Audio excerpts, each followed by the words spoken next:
Hi, Francesca here. I haven't done any videos for a year now. This time last year I was having a wonderful time sorting out my studio, getting rid of the cupboards, taking the art history books, of which I have many, upstairs, creating a lovely empty white space in which to create. Really rethinking my art, how I wanted to do it, why I was doing it. And then I had 3 family deaths in 2 months, which of course blew up my life really. And so it caused a lot of rethinking. What was I doing? Why was I doing it? And social media it didn't seem very relevant. But one of the things I have been thinking is that I have a passion for art history. My degree's in art history. I've taught courses on art history, Renaissance, Baroque, English, great paintings.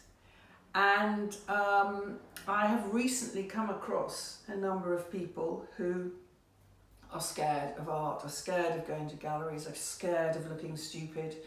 And it tends to stem from school and treatment, either knowingly or unknowingly, that has not been very favourable by the art teacher. And they're just complete sort of rejection of art and complete rejection of their belief in their own art, in what they can see. I mean, all my great paintings courses, I start with, well, what can you see? I have the painting on the screen. What can you see? That's all it is. That's all art is. But there's a real sort of hierarchy thing about it, a snobism about it, that somehow art history is this sort of flim-flammy subject, you know, just nice for posh people to do. It's a private school thing. It's not very intellectual. Well, it is very intellectual because it involves all sorts of things. Obviously history, obviously the social side of things, the financial side of things, the religious side of things. It incorporates an enormous amount, and it is quite a rigorous subject.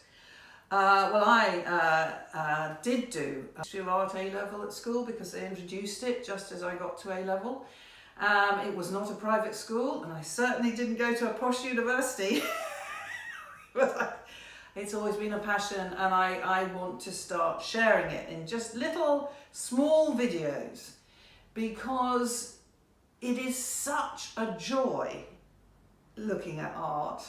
And it's not something that you need to have any fear of at all, because it's just looking. It's a different language, that's all it is.